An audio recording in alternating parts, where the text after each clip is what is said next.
दोस्तों, जब केशव प्रसाद मौर्य और योगी आदित्यनाथ के बीच कोल्ड वॉर चल रही थी, तब याद करिएगा अनुप्रिया पटेल ने आरक्षण के मुद्दे पर योगी आदित्यनाथ को घेरा था। तमाम जो मीडिया चैनल्स हैं, पत्रकार हैं, एंकर हैं, जिन्हें गोदी मीडिया कहा जाता है, जो राग दरबारी करते हैं, वो ये बताने लगे थे कि ये सारी की सारी प्लानिंग योगी आदित्यनाथ को घेरने के लिए मोदी शाह के इशारे पर की जा रही थी। लेकिन आपके अपने चैनल टाइम्स एक्सप्रेस ने उसी वक्त बता दिया था, ये लड़ाई सिर्फ योगी आदित्यनाथ के खिलाफ अनुप्रिया पटेल की नहीं है, बल्कि ये मोदी शाह के खिलाफ भी है। यानी अनुप्रिया पटेल यानी अपना दल एस की राष्ट्रीय अध्यक्ष मुखिया किसी भी कीमत पर अब बीजेपी के साथ रहना नहीं चाहती।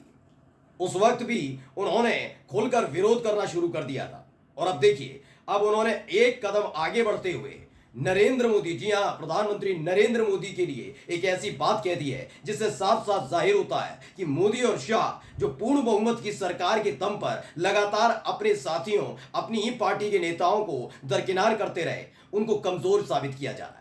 अनुप्रिया पटेल के साथ साथ संजय निषाद, ओम प्रकाश राजभर, तीनों ने मिलकर एक साथ मोदी शाह पर निशाना साधा है। नमस्कार, मैं हूं प्रज्वल गौतम और आप देख रहे हैं टाइम्स एक्सप्रेस। मैं लगातार आपसे कह रहा था कि एनडीए में जबरदस्त फूट होने जा रही है, और ये फूट कितनी बड़ी होने जा रही है आज मैं आपको बताऊंगा। क्योंकि बात सिर्फ ये नहीं है कि मोदी सरकार खतरे में है, योगी आदित्यनाथ के खिलाफ उनकी ही पार्टी के विधायकों के साथ साथ उनके अपने सहयोगी पार्टी के विधायक भी मोर्चा खोलकर बैठे हुए हैं, और इनकी तादाद कम नहीं है। तकरीबन 40 विधायकों वाले ये जितने भी सहयोगी दल हैं साथ छोड़ने के लिए तैयार बैठे हुए हैं। लेकिन ये होने क्या जा रहा है, पहले मैं अनुप्रिया पटेल का वो बयान दिखाने जा रहा हूं। पहले बयान देखिए क्या लिखा है। एबीपी न्यूज ने इसे छापा है, लिखा बीजेपी की बात नहीं करते पीएम मोदी, बैठक में एनडीए को लेकर अनुप्रिया पटेल का बड़ा दावा। इसमें लिखा, अपना दल की राष्ट्रीय अध्यक्ष और केंद्रीय मंत्री अनुप्रिया पटेल ने लोकसभा चुनाव 2024 में बीजेपी की कम सीटों को लेकर कहा कि कार्यकर्ताओं में नाराजगी थी। सोचिएगा किसको लेकर नाराज थे, वो अपनी पार्टी के लिए नहीं कह रही है, वो कह रही हैं सिर्फ और सिर्फ बीजेपी के लिए। अपना दल एस की चीफ अनुप्रिया पटेल ने एनडीए गठबंधन और पीएम मोदी को लेकर एक बड़ा बयान दे दिया है। इंडियन एक्सप्रेस के एक प्रोग्राम में सवाल का जवाब देते हुए केंद्रीय राज्य मंत्री अनुप्रिया पटेल ने कहा कि हम प्रधानमंत्री नरेंद्र मोदी की बात करने के तरीके में बदलाव देख रहे हैं। यानी ये बदल गए हैं, वैसा वाला नहीं है कि मैंने कह दिया ये मंत्री तो ये मंत्री, आपको ये विभाग मिलेगा, लेना है लो, नहीं ना भाओ, कोई दिक्कत नहीं। यही तो चल रहा था पिछले 10 सालों से। ये बनेंगे मुख्यमंत्री, आप कौन, आप कोई कुछ नहीं जानता, ये बनेंगे केंद्रीय मंत्री, मतलब जो ये कह देते थे वही मानना पड़ता था। क्या संगठन, कौन सा संगठन, किसी पार्टी के बारे में नहीं माना गया। आरएसएस से ऊपर, पार्टी से ऊपर अपने आप को मोदी जी समझते थे। लेकिन अब अनुप्रिया पटेल बताती हैं जो वो रवैया था ना, उसे कोसों दूर पीछे फेंक दिया है। बता दिया गया है कि अगर ज्यादा आंखें तरीरी गई ना मोदी शाह की तरफ से अपने सहयोग में दिखाई, तो एक एक करके सारे भाग जाएंगे और पूर्व प्रधानमंत्री हो जाएंगे। इसलिए बदल से गए हैं, पूरा का पूरा जेस्चर पोस्चर बदल गया है। आगे क्या कहती हैं, अब वह भाजपा के बारे में बात नहीं करते, वो कहते हैं कि ये एनडीए है। देखिए जनसत्ता, उसने भी इस खबर को छापा और क्या लिखा है। जनसत्ता चूंकि इंडियन एक्सप्रेस का ये हिस्सा है, हिंदी का जो वर्जन है उसने, इन्होंने भी बताया कि बहुत सारे सवालों का जवाब इसमें दिए गए। उन्होंने बताया कि प्रधानमंत्री के बात करने के तरीके में बदलाव आया है। अब ये बीजेपी नहीं है, नहीं एनडीए है। आइडिया एक्सचेंज में बोली केंद्रीय राज्य मंत्री अनुप्रिया पटेल। उन्होंने साफ साफ बताया कि बहुत कुछ बदल गया है, प्रधानमंत्री नरेंद्र मोदी के बातचीत करने का तरीका, तौर तरीका सब कुछ बदल चुका है। अब वो क्यों बदला है, क्योंकि अब ये बीजेपी नहीं है, बीजेपी की सरकार नहीं है। 2019 में 303 सीटें आई थी ना पूर्ण बहुमत की सरकार, इसलिए सहयोगियों की भी कोई जरूरत नहीं थी, बस ढो रहे थे।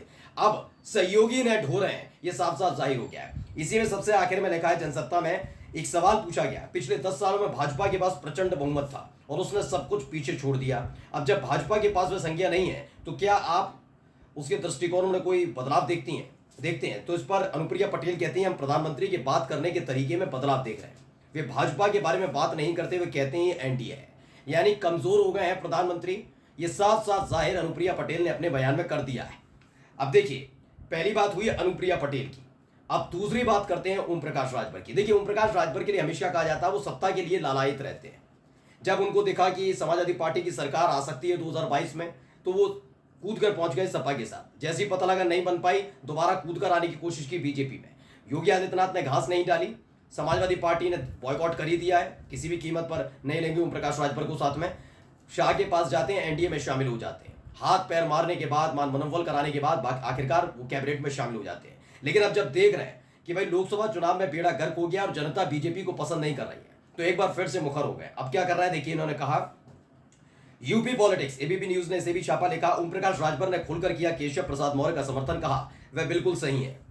इन्होंने साफ साफ कह दिया वो बिल्कुल सही है। वो सही कह रहे हैं कि संगठन सरकार से बढ़कर होता है, यानी खुलकर अब वो केशव प्रसाद मौर्य के लिए खेल रहे हैं। अब आप कहेंगे केशव प्रसाद मौर्य ये भी तो बीजेपी में, फिर कैसे खेल रहे हैं? तो आप समझिए, योगी आदित्यनाथ के साथ ओम प्रकाश राजभर की 2022 के बाद से ही बन नहीं रही। 2017 में सरकार में थे, बहुत मुश्किल 1-1.5-2 साल रहे, उसके बाद चले गए।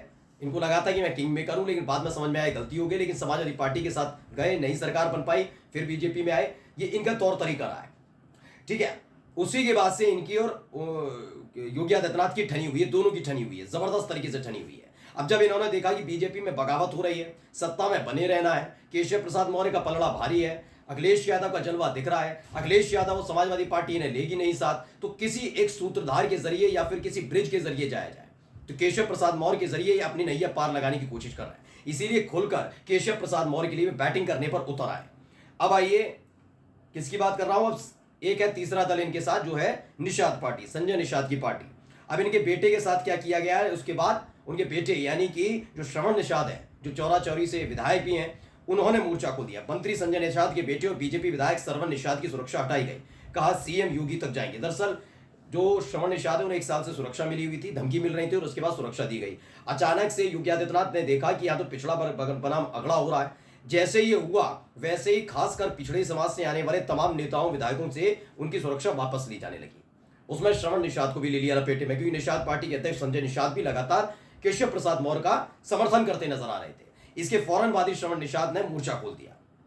इसी खबर को हिंदुस्तान ने भी छापा है और हिंदुस्तान ने भी इस खबर के बारे में बताया कि 2-2 बार मिली हत्या की धमकी, फिर क्यों हटाई गई मेरी सुरक्षा। संजय निषाद के बेटे ने, विधायक बेटे ने पुलिस पर उठाई सवाल। तो पूरी पुलिस का मतलब समझिए पुलिस प्रशासन यानी योगी आदित्यनाथ। ऐसा तो हो नहीं सकता योगी आदित्यनाथ को पता ना हो कि उनकी पार्टी के किसी विधायक, उनके सहयोगी दल के राष्ट्रीय अध्यक्ष के बेटे से सुरक्षा वापस ली जा रही है। ये सब उनकी देखरेख में हो रहा है। इसलिए संजय निषाद के बेटे श्रवण निषाद ने सीधे योगी आदित्यनाथ को अपने लपेटे में ले लिया है। अब एक आंकड़ा दिखाता हूं आपको। आंकड़ा क्या है ये पूरा समझिए। अपना दल एस्ट अनुप्रिया पटेल जो नाराज चल रही है, इनके 12 विधायक है। एक सांसद है खुद अनुप्रिया पटेल, वैसे 12 विधायक है। ये 12 विधायक बागी होने जा रहे हैं। अनुप्रिया पटेल किसी भी कीमत पर बीजेपी के साथ नहीं रहना चाहती। अब आ जाते हैं सुभाषपा। समाजवादी पार्टी के साथ 2022 में चुनाव लड़ा था, मिलकर फायदा हुआ, 6 विधायक चुने गए, यानी 6 सीटों पर इनके विधायक हैं, यानी 12 और 6 18 विधायक। निषाद पार्टी जो संजय निषाद की पार्टी है, उनकी पार्टी के सिंबल पर 6 सीटों पर जीत दर्ज की और 5 उनके ही पार्टी के नेता बीजेपी के सिंबल पर चुनाव लड़े थे, यानी कुल 11 विधायक हैं। अगर देखे जाए आएंगे तो बीजेपी के विधायक भी टूट जाएंगे, उनकी अपनी पार्टी के नेता हैं, 5 विधायक टूटेंगे, यानी 11 और 12 33 और 6 39, तकरीबन 39 विधायक योगी आदित्यनाथ से अपना समर्थन वापस लेने जा रहे हैं। और इधर केशव प्रसाद मौर्य के साथ 145 विधायक, यानी अगर कुल मिलाकर अगर आप देखते हैं तो यह आंकड़ा 180 से ज्यादा का है, यानी 180 से ज्यादा विधायक बगावत की कगार पर बैठे हैं। खतरा योगी आदित्यनाथ की कुर्सी पर लगातार बरकरार है। नमस्कार।